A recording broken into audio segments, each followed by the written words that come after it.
Welcome. This is Kristen Crabtree with the Lance Edwards Group. We have a special treat for you today. We're interviewing a new apartment champion who is here to share his story about how he closed his first deal, multifamily deal, after getting started with Lance's system. Please help me welcome Tony. Hi, Tony.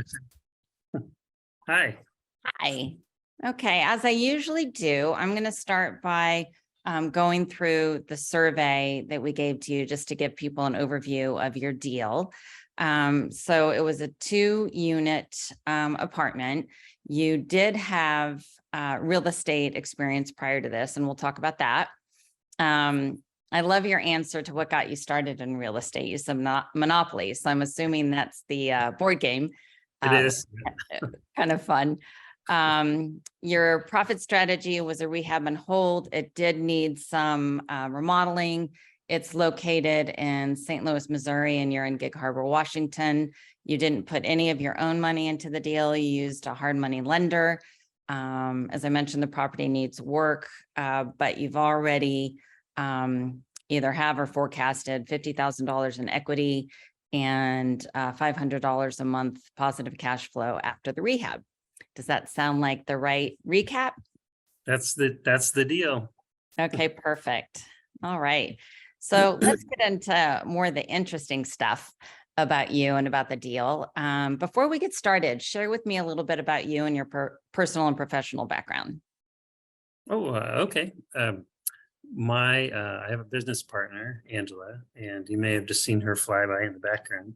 And we are financial advisors by profession, and also real estate investors in addition to that. And so that we started actively working in real estate in 2018, and intentionally. Got it. And, yeah. And so we were able to do some real estate deals with the profits from our financial advising business. Okay, got it. Perfect. And you started with single family residences, or did you do multifamily prior to Lance's program? Well, our first official purchase was a 1/4 acre piece of land that we're still working on developing. And then our next purchase was a condo and then a 4-plex. And so it just kind of varied from 1 to 4 units so far. And we've been able to do that with a few different places. Okay, so what got you looking into real estate investing and specifically multifamily investing? Well, like I said, it all started with Monopoly. And, I was the kid that went around the board and bought everything he landed on, and go from there and just kind of make it work and put it together. And along the way, I seen like one of the things Robert Kiyosaki says, is 4 greenhouses, 1 red hotel. So along our path in real estate, both Angela and I started listening to outside influences like Grant Cardone, for example. And so we set out to buy a 16-unit apartment complex just to get everything under one roof, right? All the doors under one roof makes less repairs and all of that. And so we actually started looking to do that in 2018, but we weren't able to for all the reasons that people starting out can't and don't. So we're still working on a 16+ unit apartment complex somewhere. And along the way, we've been able to do these 1 and 1, 2, and 3 triplex and 4-plex. And so we're kind of working our way up. So you mentioned the reason that you haven't done the 16 unit that you set out as a goal in 2018 was for all the reasons that newbies can't. So can you share with me what some of those reasons were for you to help the people listening understand? Oh, absolutely. Almost every single idea and deal that we have found has come down to funding of some sort. Funding. Some of the deals just didn't work because there was something else that somebody didn't say about them that we discovered. But at the end of the day, we would easily have a real estate portfolio that's multiples of what we have if we'd have been able to contact somebody and say, hey, I've got this deal and it's a good deal, but we need funding for it. And bank funding, while it's great and it's usually cheaper than the other types of funding, is not always accessible, especially as you start to acquire real estate. They see that as more of a burden, even if it's bringing in income. So that limits what they will do for you.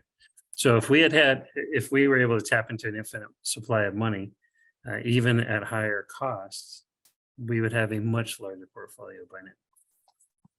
So is that what, go ahead.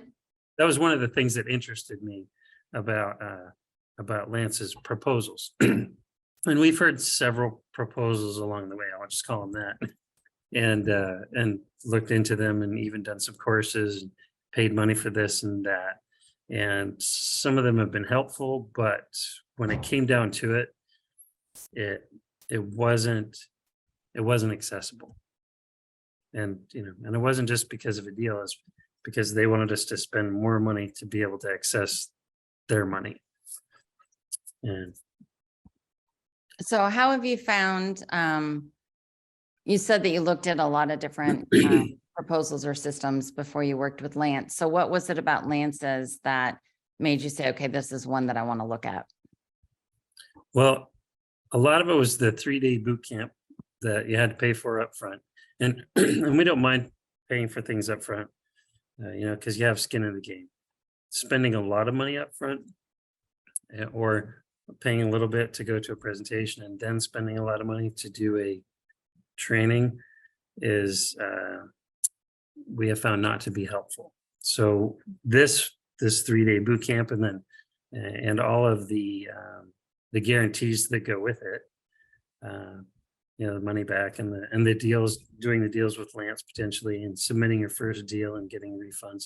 All those things were sort of new, but it was the 3-day training initially for the small cost that was attractive, just to kind of get in there and see what kind of training was offered. And then once I started to go through it, then it became more valuable, and it was actually more inspirational. So we found our deal within a very short period of time of starting that boot camp. How'd you find your deal? We're always looking. So, and I know you can't see her, but Angela is very good at finding them. She just pulls them out of nowhere. So I'll get emails sometimes in the middle of the night. Hey, look at this. Look at this.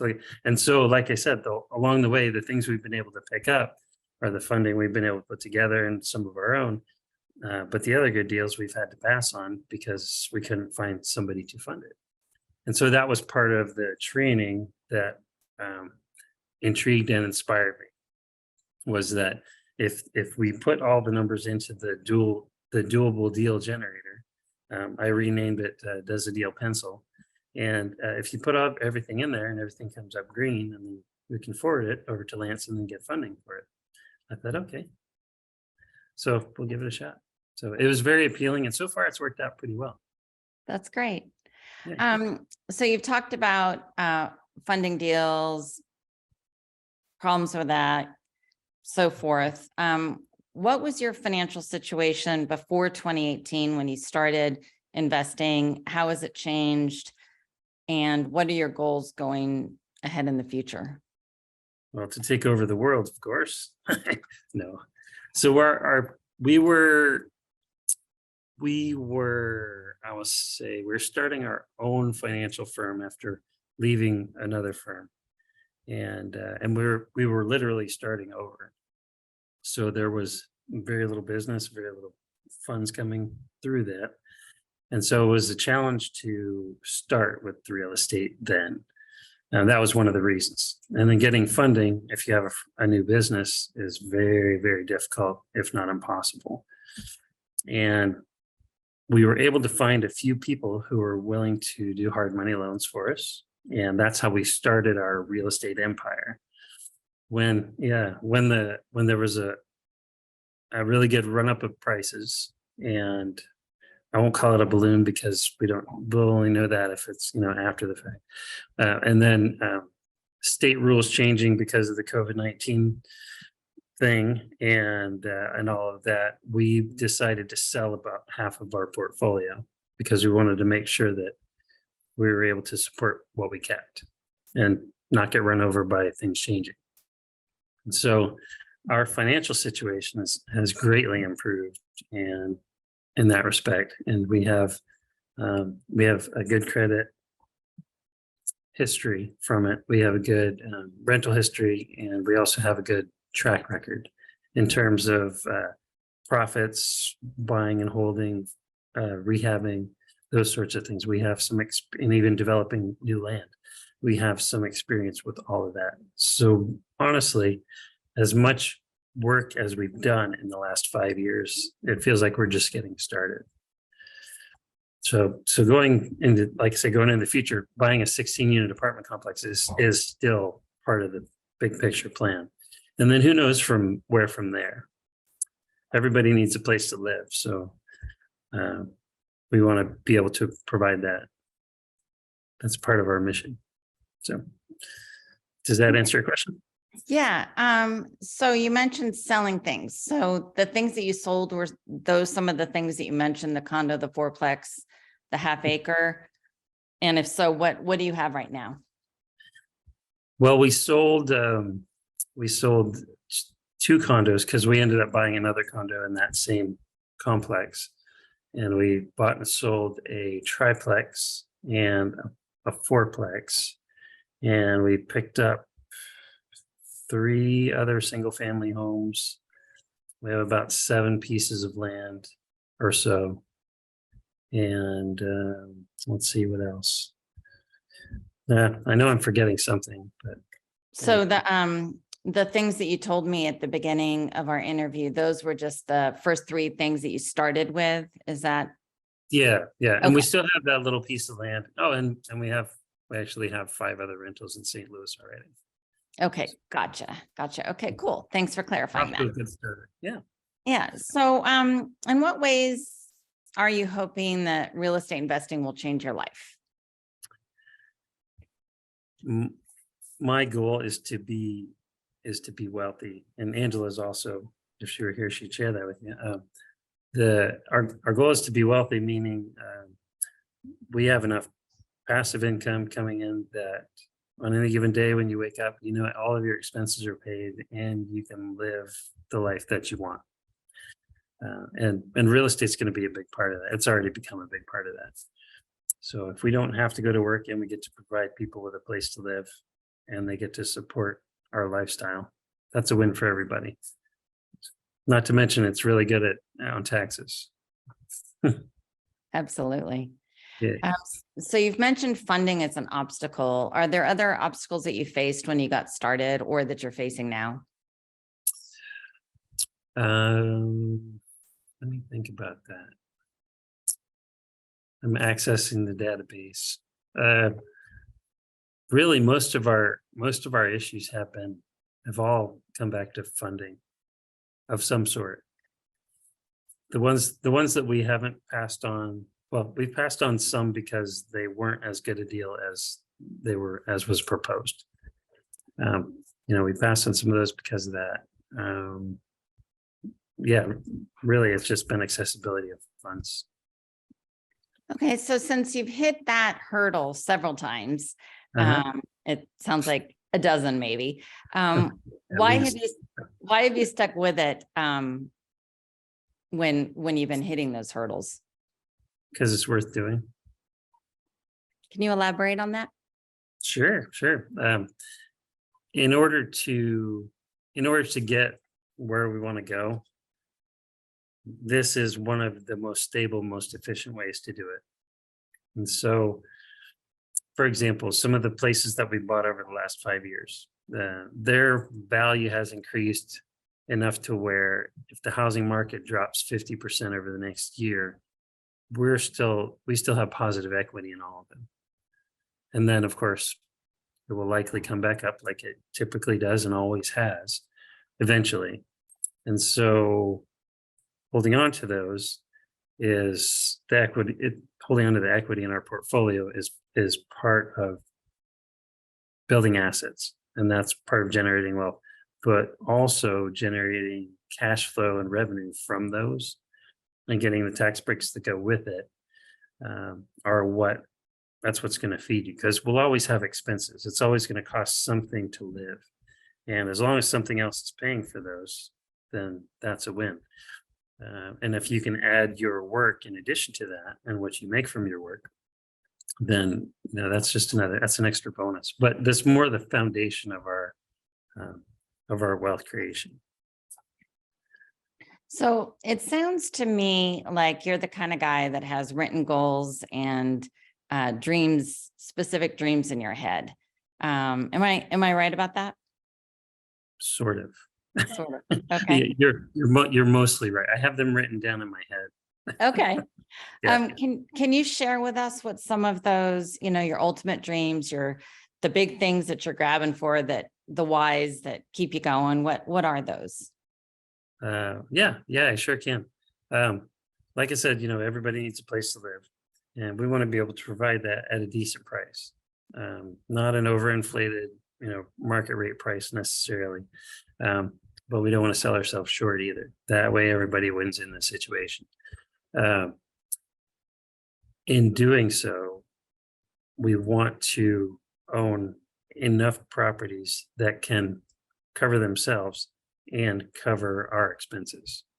And that would be, that's when phase one will end. And then from there, we could make decisions on how to leverage that if we wanted to, and then build more in addition to that to create some multi-generational wealth. And from there, it can grow as fast or as slowly as we would want it to. So it's really about creating the ability to make a choice to do something, and instead of doing something because we have to. So I guess financial freedom is the big buzzword now. But really it comes back to being able to do something as opposed to having to do something. So you said phase one is to have enough properties. Have you done the math? What's enough properties? Do you have a door number?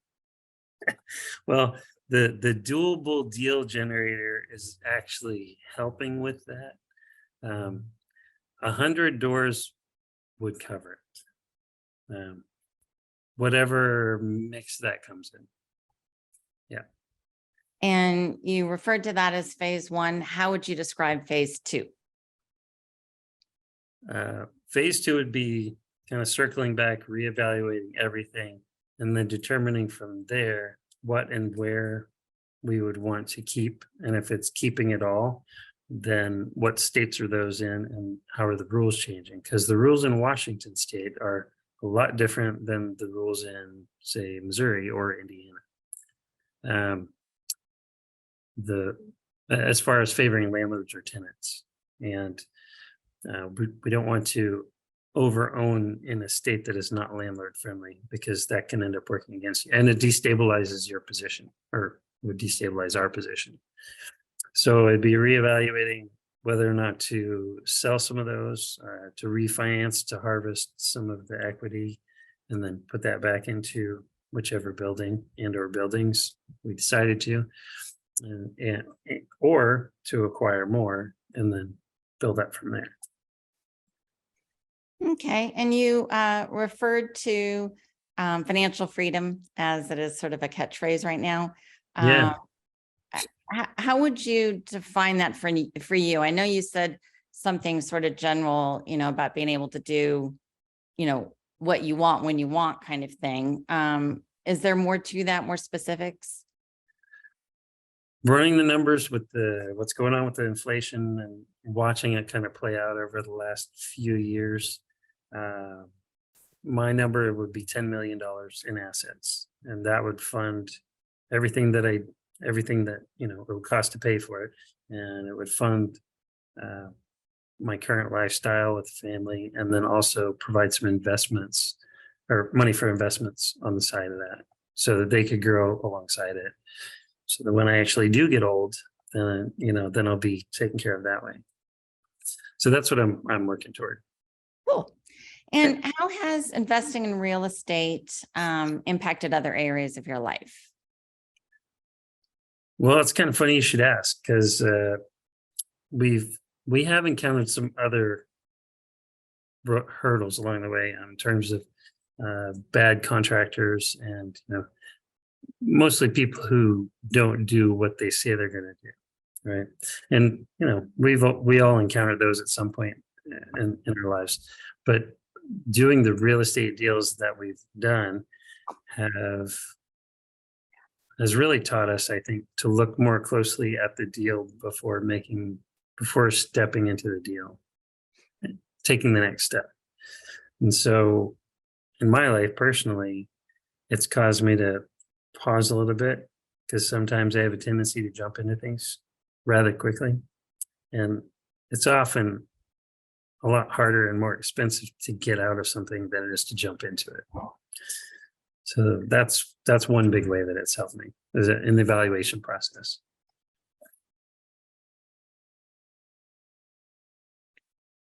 And what did you hope would happen that hasn't?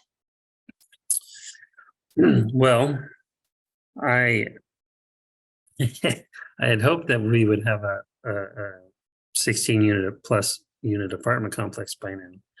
We actually almost had one that was 36 units.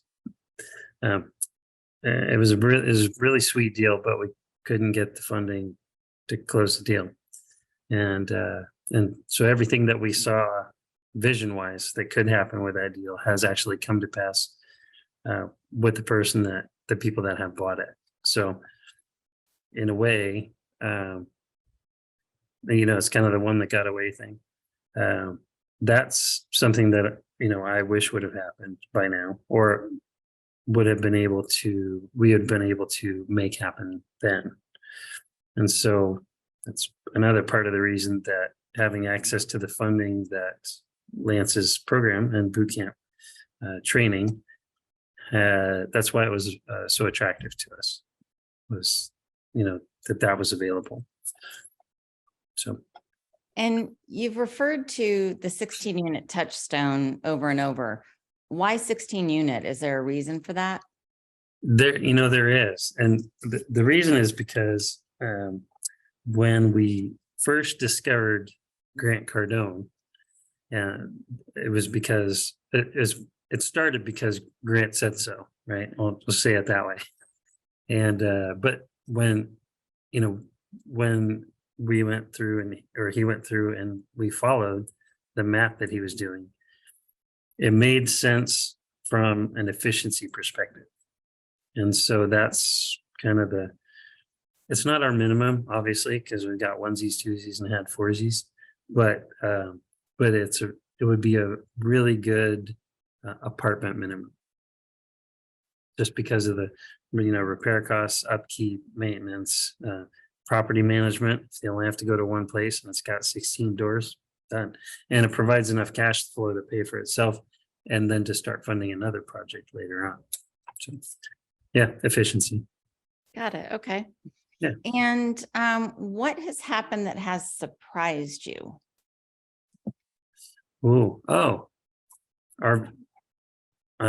This is an easy one. So our very first fourplex that we bought, that was in 2018. It's in Wenatchee, Washington, which is kind of in central Washington in the valley, agricultural valley area. The lady was selling the house for $220. We offered, Angela said, well, let's offer $180. So we did. Our realtor thought we were crazy, and she still kind of does, but she made the offer anyway, and it got accepted. It didn't even get countered. So we got it, and we inherited this fourplex that was producing, it was about $3,000 a month in rent, $2,800 a month in rent. And it was, 2 1-bedrooms, 2 studios. And it was old. It was 100 years old. And we painted the outside. We put a shed for each unit along the side. And I think that's all we ended up doing. And we intended to hold it. but then we decided to throw it on the market and go fishing and see what we could get for it. And 366 days later, we set out to close past that for capital gains, and we ended up selling it for 300. And we probably could have sold it for more. And certainly if we had held on to it a little bit longer, but that was a surprise because we didn't actually intend to flip that property. Then that ended up being a flip. The one that we did buy to flip, it took much longer than expected. That was another surprise and a process. I won't go into all the details on that, but it was, unless you want me to, but it took way too long. What were some of the lessons you learned from that one? Well, you remember the contractor thing I was telling you about? That was one of them. Yeah. Got it. Yeah. But the market was favorable for us, and it ended up going to the right person. So, yeah. And when you say flip, was that flipping a contract or was that buying, repairing and flipping? Yeah, I was buying to repair and then flip. Okay. And it was supposed to be a 3 to 6 month project, but it went longer than that. And what excites you about the future and the possibilities it holds? The exciting thing is that the possibilities are really infinite. I mean, it's with the right team in place, you can quite literally do anything that you're setting out to do. And, whether it's a matter of time, funding, availability, geography, if a deal makes sense in Ohio and you can get funding for it, then there's nothing wrong with doing a deal in Ohio. And that's one of the things that I liked about the boot camp was that was one of the main points that they brought up when they said, when they're talking about geography, because a lot of people want to stay where they are, and that makes sense. Unless it doesn't make sense. Yeah. What strengths do you possess that you think may make this endeavor easier for you? Ooh. Vision. I see things that either a lot of other people don't or don't think is possible. And Angela also, she's very good with this. She sees things just in a little bit of a different way, which is, good if you have for business partners. And more in terms of what's possible. And so one of the lessons I've learned along the way is not to pay for the potential, but not to stop seeing the potential of what you can do with a property. Okay. And what would you say are personal characteristics that worked against you in the beginning or still? I know you said the one about jumping in too fast. Is there anything else? Impulsiveness for sure. What's that? Oh, Impulsiveness for sure. okay. Being willing to pay more than maybe prudent at the time. So, buying the potential or paying for the potential, I'd say that's probably the biggest one. We could have saved a fair bit of money doing it a little differently, But then on the other side of that, there's a little bit of, I don't want to say fear, but more, maybe it is that of not getting the deal in the first place. So there's a balance in there that I've been working on finding. Okay. And what would you say has changed about who you are since you started down this path? Like, in what ways do you think the process has made you a different person other than the impulsiveness that we've talked about? I would like to think that I put up with a lot less shenanigans. And sometimes that's true, and sometimes it's still not. I still put up with some shenanigans. But as far as one of the cool things about doing real estate deals is that they're not cut and dry per se, but the process is pretty laid out. Right? There's a lot of room for creativity up front, and then once you get the deal sealed, it kind of moves along a certain path. And if there's going to be any chicanery, you'll find it along that path. A lot of the times, the title company will point it out, and then you kind of deal with it there. I would say I've gotten a lot better about just kind of cutting it off if it gets past or to that point. Has that flowed over into your family or personal life at all, or? Oh, yes. Yeah.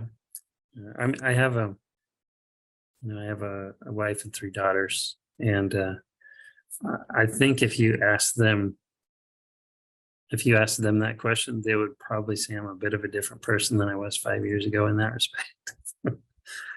um, How would they, do you have an no, example, or like how would they describe you as having changed?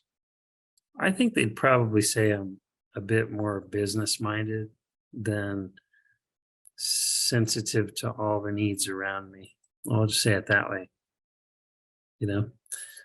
Um, and I would take that as a compliment, of course, because I'm working on that.